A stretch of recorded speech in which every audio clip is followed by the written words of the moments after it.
Okay, maybe I can just write that here. Okay, you guys get the point. And then now we need to look for x-intercept. So for your x-intercept, it's going to be a little bit tricky because your x is actually an exponent as opposed to, just having it as a variable right here. So in that case, you would have y, which is equal to 0, and that's going to be equal to 3 raised to the power of x plus 2 minus 1, right? So what you do is you take negative 1, you move that over to the opposite side of the equation, or you transpose that. This is going to be equal to 1, and that's, sorry, I guess you cannot see the y-intercept. There we go. So for your x-intercept, going back to this, I said that we need to move negative 1 to the opposite side of the equation, and then you get 3 raised to the power of x plus 2, right? So how do you bring down your exponent, right? So that's where the log comes in, or logarithm. You're going to have x plus 2 times, right? You can take log of 3, right? That means log of base 10 or log 3, right? And then you have 3. So right now, I'm just going to use log of base 10. It doesn't really matter. So in that case, you're going to divide both sides with log of 3, right? Because you want to isolate just x. Actually, hold on. Yeah, just divide both sides with log 3. You don't really need to expand this, right? So log 1 is actually 0, so 0 divided by whatever log 3 is. You're going to get 0, which is equal to x plus 2, right? Moving 2 to the opposite side of the equation, you're going to see that x is equal to negative 2, right? So in that case, your x-intercept is going to be right here, which is negative 2, right? So you know that your function is approaching negative 1, so you're going to graph something like this.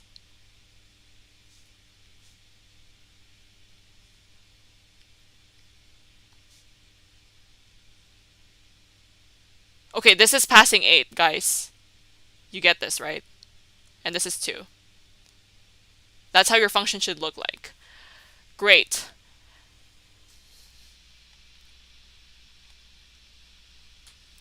Okay, so for part F, we need to solve for, we need to graph this function basically, right? So when you're graphing this function, now it's log, right? So what did I say about log versus exponential function? It's an inverse, right?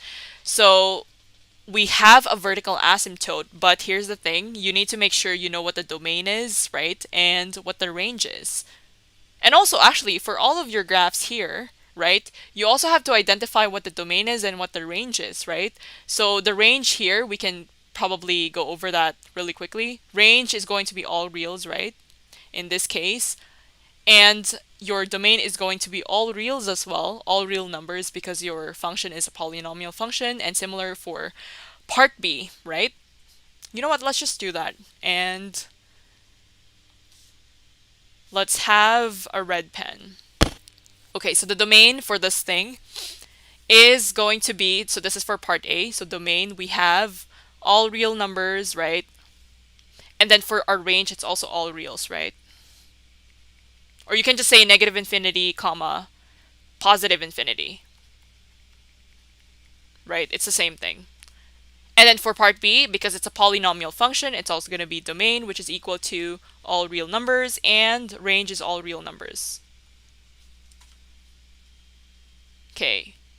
And by the way, if you're curious, let's see if we can write this in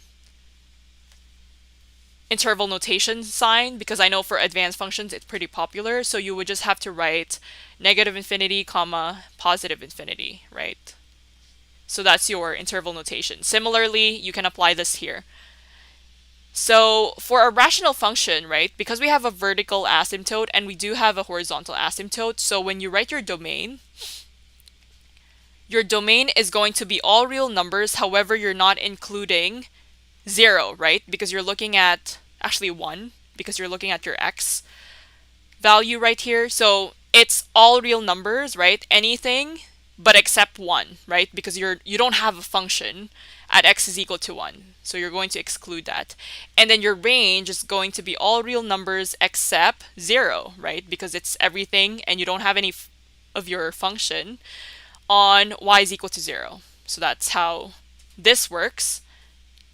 Similarly, for part D, it's going to be the same thing as this one. However, your 1 and 0 is going to be different. So domain is, let's see, domain is all reals except your x. So your x here in this case would be -1/2. And then your range is going to be all real numbers except 5/2. Because your 5/2 is your y, which is your horizontal asymptote. Okay. Now, for this thing, right, your domain is going to be all reals. And then your range is going to be, okay, so because if you look at your function, right, it's not going to be all reals anymore. If you look at your function, your horizontal asymptote is basically at -1, right? So you're only seeing your function if it's at -1, right? And then basically it's